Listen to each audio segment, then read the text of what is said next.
Hindi na siya maingay. Smooth na yung under niya. Kanina, lagay ko sa number 1, hindi umikot. Ngayon, umikot na siya. Sa number 2, umikot na rin. Sa number 3, umikot. Pero wala na siya ingay. So, hindi na niya maingay. Sa number 3, hindi na. So, yan. Sa number 3, ganun pa rin. Umuikot na. Sa number 3, umiikot. Pakinggan nyo ang ingay. So, ang problema nito, mga katek, solusyonan natin to. Ito ba? Ito, number 2, mga katek. Sa number 1, so, ang ingay. So, bali, ang number 1 at number 2, hindi umiikot. So, 3 lang. Hello mga katek, good day. Meron naman tayong nire-repair. Ito po yun mga katek, stand fan. So bale, dinala ng customer kasi hindi daw umuon. So bale, sinaksak na natin yan. Diyan, nakasaksak na yan sa saksakan. So itatry natin, medyo makalat mga katek kasi meron pa tayong ginagawa na hindi pa natapos. So yun, i-test natin to. So yan, wala. Dito naman. So yan. Sa number 1 po yan. Sa number 2. Yun. Muugong lang. Medyo kunting ikot. Tingnan nyo mga katek. Gumalaw pero kunti lang. So yan. So yan So yan. Sa number 3. Ganun pa rin. Umuikot na. Sa number 3 umiikot. Pero tingnan nyo mga katek, pakinggan nyo ang ingay. So, ang problema nito mga katek, solusyonan natin to. Ito ba? Ito, number 2 mga katek. Sa number 1, so ang ingay. So, bali, ang number 1 at number 2, hindi umiikot. So, 3 lang. So, hindi siya makaikot. Kapag umikot naman siya, medyo ang ingay. So, tara. I-repair natin to.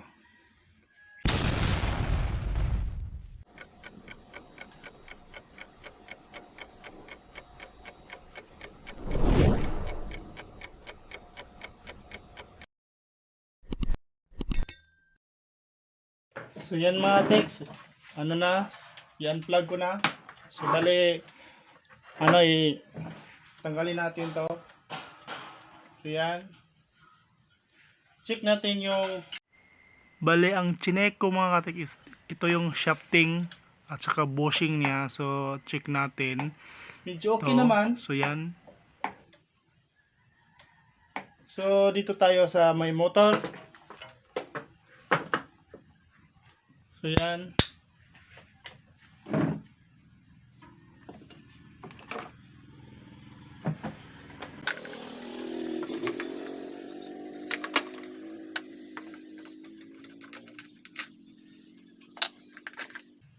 So yan, ito yung laman niya mga katek. So bale yung dito mga katek, sa selector ito is nawala yung cover niya. Takip niya kaya medyo mahirapan. So yan. Bali ang kapasitor ito mga katek, medyo tingnan natin.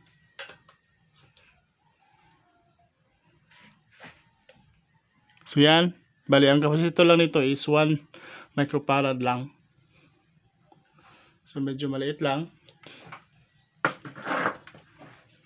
Check mga katek, titest natin yung kapasitor nito. So yan, bali ito yung kapasitor, check natin.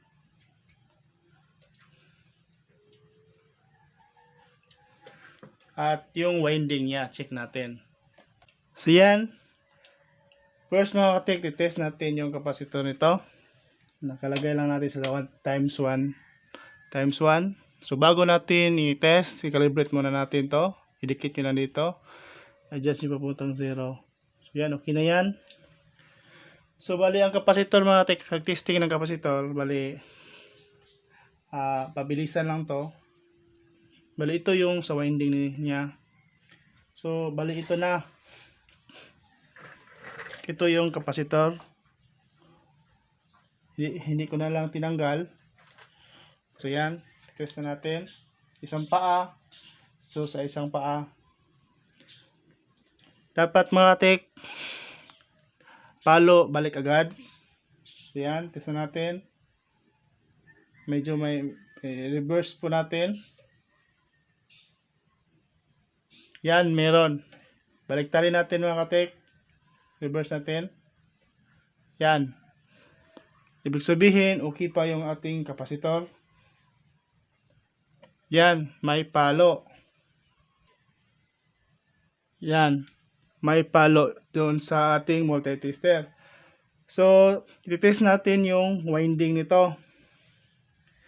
Dito mga katek, dito natin malalaman kung okay ba yung winding. So, test na nating windings mga katek. Dito, ilagay natin dito lang sa ating times 10.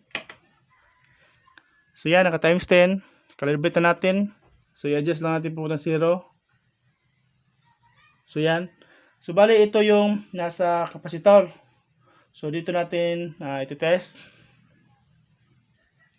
So, yan. Yan. So, bali may reading yan. So, kayang reading yan, okay yan. Okay ng reading na yan. So, yan. Good na yan. So, bali, okay lang ating dito sa ating windings. Okay lang ating windings. So, ilagay na natin. Balik natin. So, dito tayo mag-check sa try natin iti-check dito sa kanya plug. O ito mayroon bang resistance? Times 10 pa rin. So, yan. Line 1, line 2. So, yung number 1 natin. So, yan. May palo. Sa number 2, may palo pa rin. Sa number 3, so, may palo. So, ibig sabihin, okay lang talaga. Balik natin. 2, 1. So, may palo. Ang ibig sabihin, good pa ang ating windings sa running at sa starting. So, dito tayo dito sa portion nito or tisin natin yung bushing niya. Bakal na siya, medyo na so, kailangan lang natin to kasi kapag umandar siya mga tek is ang ingay niya. So, dito tayo portion dito. Baka wala nang oil. So, baka naubos na. So, yan. Or wala nang laman. So, yan. Test natin to. Bubuklas natin to mga katek. Bago pa kayo sa akin channel mga katek, paki-subscribe naman. And like and hit my notification bell para updated po kayo sa aking panibagong video. So yan, buklasin natin to dito.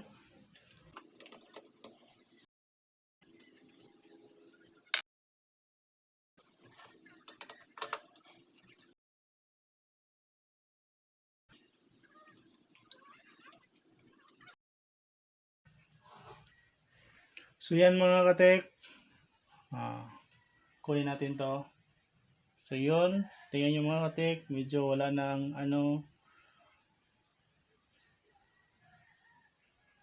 So yan, check natin. Yan, medyo hindi na siya maraming So lagyan na natin tong konti. So ito, check nyo na yung bush. So bali dito mga portion mga katek sa shafting, check ko at yung rubber niya sa may dulo medyo hilis na. So kaya pala may medyo siya kumakalog-kalog. So kapag mauna siya, mag-start na siya, hindi siya kakagat sa may thread kasi hilis na yung niya, rubber niya sa may dulo. So yun yung problema.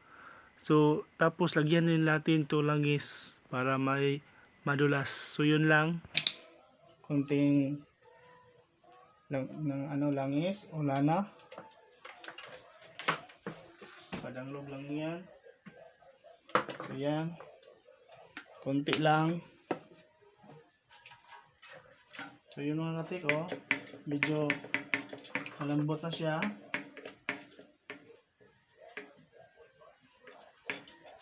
So yan.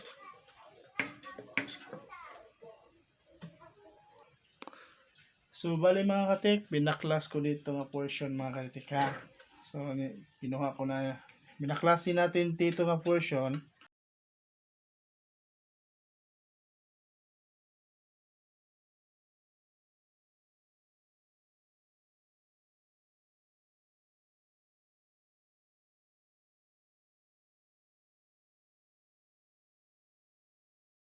Ilagyan lang natin ng konting oil para mas lumambot siya.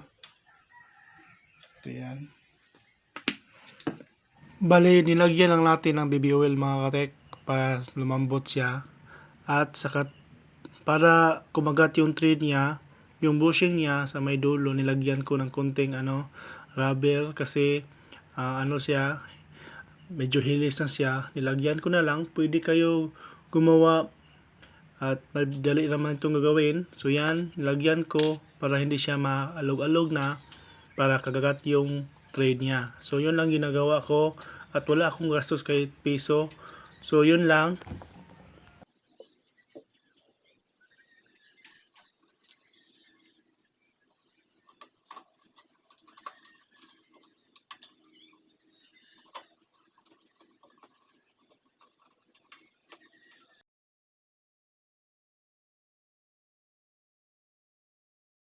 Lagyan ng konting oil kasi wala na tayong So yan, medyo na siya, malambot na siya. Okay yan.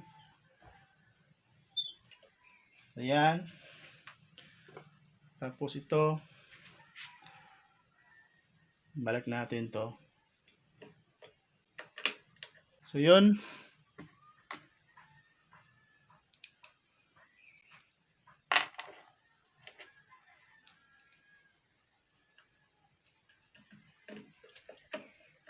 Bali, ang ginawa ko mga katik, tinanggal ko dito ang portion. Tapos, nilagyan ko ng konting oil. So, yan. Bali, yung kapasitor natin, kung mahina pa rin ikot, palitan natin yung kapasitor niya, medyo malaki yung value. So, ilagay lang natin dito. So, balik natin. I-test natin ulit.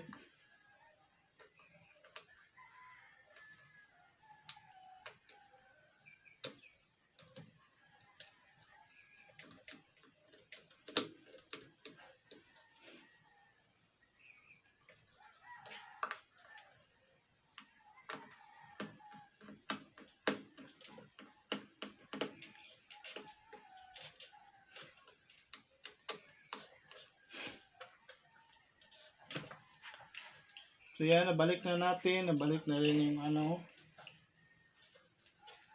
So test natin ulit mga katek. So, lagyan na natin dito. Hindi lang natin to ibalik yung niya. Hindi lang ibalik natin yung cover niya. Test natin.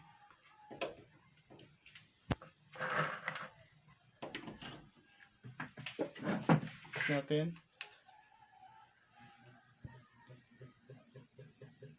So yan mga katek, pansin nyo, gumana na siya.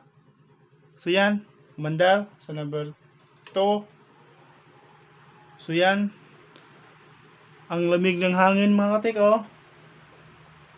Sa number 3, hindi na siya maingay. Hindi na siya maingay. Ang lang niya, hindi na siya maingay. Smooth na yung andar niya. Kanina, sa number 1 at sa kanina, so nilagay ko sa number 1, hindi umikot. Ngayon, umikot na siya. So yan, sa number 2, umikot na rin. So number 3, umikot. Pero wala na siyang hindi na siya maingay. So hindi na siya maingay. Sa number 3, hindi na maingay. Sa number 2, hindi na siya maingay ang ikot niya. Bali, ang ginawa ko lang is nilagyan ko ng langis o ganito lang mga katek. Ito oil, baby oil lang. Nilagyan ko lang kasi dito nga portion mga katek. Bali dito, nilagyan ko ng konti para yung ikot niya is mabilis siyang umikot. So So yan. Yan oh. Sa number 1, sa number 2, at sa number 3. Ang smooth ng ano niya mga katik, yung hangin niya malakas din. So number 2, oh, yung ingay niya normal lang yan kapag industrial fan, medyo maingay, ganyang ingay. Pero kanina hindi to normal kasi ang lakas ng ingay. So ito normal lang ito sa industrial fan. So yan oh. Ang nilagyan ko ng konting langis o bibo oil lang kasi meron ako. So umandar siya. Nilagyan ko na lang pang padulas o papalambot. Kasi napansin ko kapag umikot siya medyo kagalkal. So medyo kagalkal, so hindi siya tuloy-tuloy. So yan lang ginagawa ko. Walang gastos yan mga katek. So yun lang mga katek. At kung bago pa kayo sa akin channel mga katek, paki-subscribe naman and click may notification bell para updated naman kayo sa aking panibagong video. So yan mga katek oh. Walang gastos pisang piso. So yun lang mga katek. God bless. Have a nice day.